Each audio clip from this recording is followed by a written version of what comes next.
Police मुठभेड़ में पकड़े गए 2 लोगों को तस्करों ने हाथ जोड़कर पुलिस से माफी भी मंगवाई। आपको बता दें कि गौ शो पर बागपत और गाजियाबाद में दर्ज है 33 केस। दिल्ली के खजूरी खास इलाके में फायरिंग से मचा हड़कंप। 2 बहनोइयों के बीच तीखी बहस में एक ने गोली मारकर दूसरे की हत्या की। वारदात को अंजाम देने के बाद आरोपी फरार। आगे बढ़ेंगे इधर दिल्ली के अनिकेत अपार्टमेंट में 2 बहनों में जमकर उत्पात मचाया। हॉर्न बजाने को लेकर हुए विवाद में चाकू लेकर अपार्टमेंट में घुसी दोनों बहनें कार से कई लोगों को रौंदने की कोशिश की। यूपी के बुलंदशहर में कार से बाइक टकराने पर बढ़ा विवाद। 2 पक्षों में जमकर हुई मारपीट और पथराव। हमले में 2 युवक हुए घायल। पुलिस ने प्रधानपति समेत 2 को गिरफ्तार किया। उत्तर प्रदेश के मैनपुरी में दुकानदारों के बीच जमकर चले लाठी डंडे मारपीट का वीडियो सोशल मीडिया पर वायरल। सूचना पर पहुंची पुलिस ने मामले में संज्ञान लिया। पुणे के पिंपरी चिंचवड़ में तेज रफ्तार कार ने दिवाली मना रहे युवक को रौंदा। मौके पर ही मौत। सीसीटीवी बिल्कुल देखिए धमकी किस कदर मिल रही है, क्योंकि पहले यानी कि जब से बात सामने आई कि वक्फ बिल में संशोधन किया जाएगा, दर्द तो पहले से ही देखने को मिल रहा था, लेकिन अब ये दर्द इतना ज्यादा बढ़ गया है कि लोगों को धमकियां मिल रही है।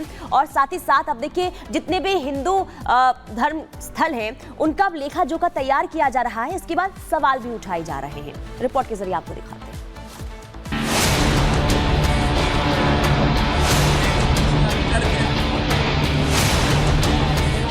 वक्फ में संशोधन को लेकर पूरे देश में चर्चा हो रही है, क्योंकि वक्फ में बदलाव से कई लोगों को दर्द हो रहा है। ये दर्द पहले थोड़ा कम था, लेकिन अब जब संशोधन होना तय हो गया है तो ये दर्द दिन प्रतिदिन बढ़ता जा रहा है। अब तक संशोधन को लेकर सिर्फ सरकार से वाद विवाद हो रहा था, वो बहस अब धमकी तक पहुंच गई है।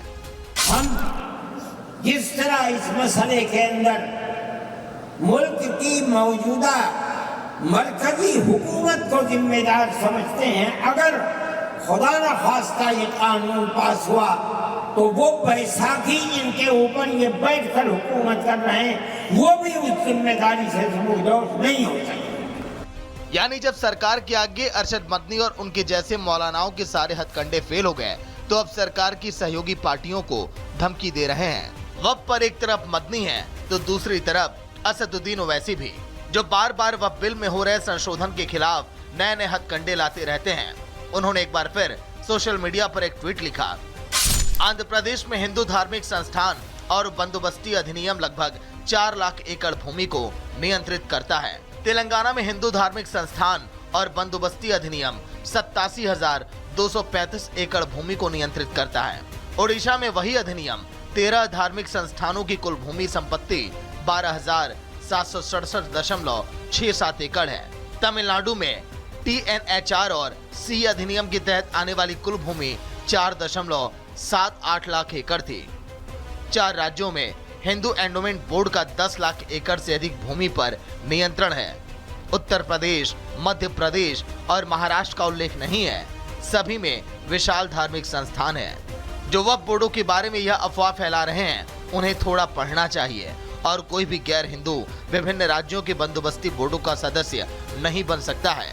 यहाँ तक कि उपायुक्त, सहायक आयुक्त भी गैर हिंदू नहीं हो सकते हैं। लेकिन वक्फ बोर्ड को लेकर छलक रहे इस दर्द पर बीजेपी भी लगातार हमला बोल रही है। केंद्रीय मंत्री गिरिराज सिंह ने रविवार को वाराणसी में वक्फ का मुद्दा उठाया। मुझे पता नहीं कब कह दे कि संसद से लेके पूरा देश वक्फ बोर्ड के जमीन पर ही है।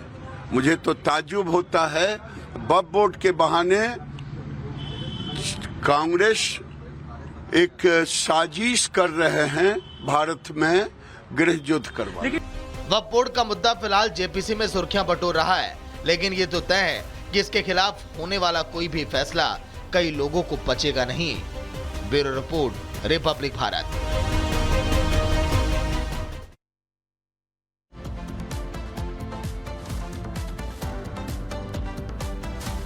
तो तो देखिए, जिस तरीके से यहाँ पर नाराजगी सामने आ रही थी, वो तिलमिलाहट पहले थी, विरोध के स्वर उठ रहे थे, लेकिन अब ये जो विरोध है ये धमकी तक जा पहुंचे हैं, हम आपको दिखा रहे थे। लेकिन अब बात करेंगे मौलाना अरशद मदनी की, जो कि यहाँ पर जिस तरीके से उन्होंने विवादित बोल उनके सामने आए थे, इसको लेकर के साधु संतों में भी नाराजगी है। साधु संत इसका कड़े तौर पर विरोध कर रहे हैं, जिसमें उन्होंने कहा था कि वक्फ बोर्ड के समर्थन में 5 लाख की भीड़ जो है वो इकट्ठा की जाएगी। इसके बाद किस तरीके से अब घमासान मचा हुआ है, इस रिपोर्ट के जरिए दिखाते हैं। मैं नायडू जी का शुक्रिया अदा करता हूं, और इसलिए कि बीजेपी हुकूमत असल ये है क्या मुल्क में मुल्क के बसने वालों ने हरा दिया। दो इत्तेहादियों की बैसाखी के ऊपर बीजेपी गवर्नमेंट बैठी है। अपनी पार्टी के नायब सदर नवाब जान साहब को भेजा यहाँ। दिल्ली के इंदिरा गांधी स्टेडियम में जमीयत उलेमा हिंद की बैठक के दौरान अरशद मदनी ने आंध्र प्रदेश में 5 लाख मुसलमानों को इकट्ठा करने का जो दावा किया, उसके बाद से मसले पर इस प्रतिक्रियाओं का दौर आना शुरू हो गया। मदनी के इस दावे से संत समाज के एक तबके में काफी गुस्सा है। मथुरा में हुई सनातन धर्म संसद में धर्माचार्य और कथावाचक देवकी नंदन ठाकुर ने मौलाना अरशद मदनी के इस बयान पर बड़ा पलटवार किया है। अगर वो 5 लाख मुस्लिम इकट्ठे होंगे तो आप याद करिएगा, दिसंबर के बाद 10 लाख सनातनियों को इकट्ठा करने की जिम्मेदारी ये संत समाज लेता है। और अगर वक्फ बोर्ड रहेगा तो फिर कह रहा हूं, सनातन बोर्ड सनातनियों को चाहिए। आप अतिक्रमण कर रहे हैं बहुसंख्यकों की भावनाओं का, आप आक्रमण कर रहे हैं, आप सनातनियों का अपमान कर रहे हैं। आप पाकिस्तान में अपनी जमीन ले चुके हैं, अब हमें सनातन बोर्ड चाहिए। सीधी सी बात है भैया, हम और कुछ नहीं जानते। मथुरा में हुई सनातन धर्म संसद की बैठक में बड़ी संख्या में साधु संत पहुंचे थे। यहाँ पहुंचे सभी संतों ने एक ही मांग की थी, उन्हें किसी भी हालत में सनातन बोर्ड चाहिए, फिर इसके लिए चाहे उन्हें कुछ भी करना पड़े। इसमें हम सभी सनातनी हिंदू सनातन बोर्ड की मांग करते हैं। वक्फ बोर्ड एक दानव की तरह है जो हिंदू राष्ट्र इस भारत को हड़पना चाहता है और इसको इस्लामिक राष्ट्र बनाना चाहता है। हम सभी सनातनी हिंदू उस वक्फ बोर्ड को निरस्त करने की मांग करते हैं और सनातन बोर्ड की मांग करते हैं कि हम सभी सनातनी हिंदुओं को सनातन बोर्ड चाहिए। यही नहीं, वक्फ पर अड़ियल रुख कायम किए अरशद मदनी के खिलाफ संगम नगरी में भी आवाज उठने लगी है। प्रयागराज में इस साल के आखिर से शुरू हो रहे महाकुंभ में शामिल होने के लिए साधु संतों के पहुंचने का सिलसिला शुरू हो चुका है। मदनी के इस बयान से वहां भी नाराजगी है। साधु संतों का मानना है कि ऐसे शक्ति परीक्षण करके आप एकता का संदेश हरगिज नहीं दे सकते हैं। मदनी जी को मैं बोलना चाहूँगा कि जिस दिन सनातन धर्म एकत्र हो गया, उस दिन हम आपके 5 लाख जनता को 5 करोड़ सनातन धर्मावलंबियों के साथ आपको करारा जवाब देंगे और आपके इस मनसा को विफल करेंगे। आप कहीं से अपने मंसूबे पे सफल नहीं हो सकते। वक्फ बोर्ड की तर्ज पर जिस तरह से सनातन बोर्ड बनाने की मांग उठ रही है और देश भर के साधु संत इस मांग से जुड़ते जा रहे हैं, उसे देखते हुए लगता है सरकार भी लंबे समय तक इस मांग को नजरअंदाज हरगिज नहीं कर सकेगी, क्योंकि आने वाली 26 नवंबर को होने जा रही धर्म संसद में देश भर के साधु संतों के पहुंचने का आह्वान किया गया। ये धर्म संसद सनातन बोर्ड की मांग की दिशा में पहला और बेहद मजबूत कदम बताया जा रहा है। Bureau report, Republic Bharat. तो देखिए, वक्फ बोर्ड की मनमानी लगातार देखने को मिल रही है। यही वजह है कि अब वक्फ बिल में संशोधन किया जा रहा है। लेकिन अब जिस तरीके से साधु संतों की ये मांग है कि अब सनातन बोर्ड भी बने, लेकिन इसे लेकर सियासी संग्राम शुरू हो चुका है। लेकिन हम आपको ग्राफिक्स के जरिए बताते हैं कि देश में वक्फ संपत्ति के आंकड़े आखिर कितने हैं। देखिए, देश में 32 वक्फ बोर्ड है, 32 वक्फ बोर्ड है पूरे देश में, और कुल 8,51,939 वक्फ संपत्तियां हैं। ये हम वक्फ की संपत्तियां बता रहे हैं। सुन्नी बोर्ड के पास आपको बता दें 2,10,000 10,239 संपत्तियां यहां पर दर्ज की गई है। इसके अलावा शिया वक्फ बोर्ड की बात करें तो उसके पास 1,53,086 संपत्तियां हैं।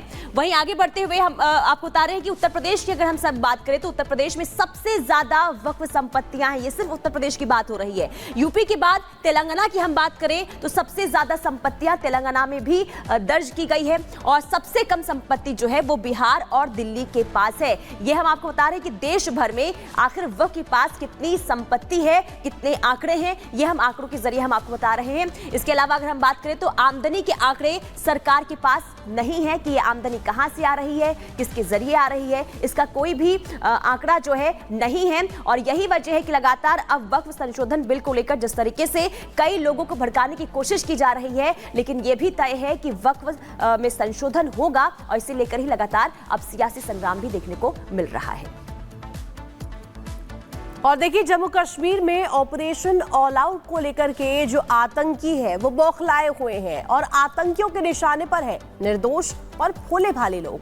और इस बार आतंकियों ने निशाना बनाया श्रीनगर के संडे बाजार को। श्रीनगर में पिछले 2 दिन की अगर बात करें तो लगातार ये दूसरी आतंकी वारदात है। रिपोर्ट दिखाते हैं आपको।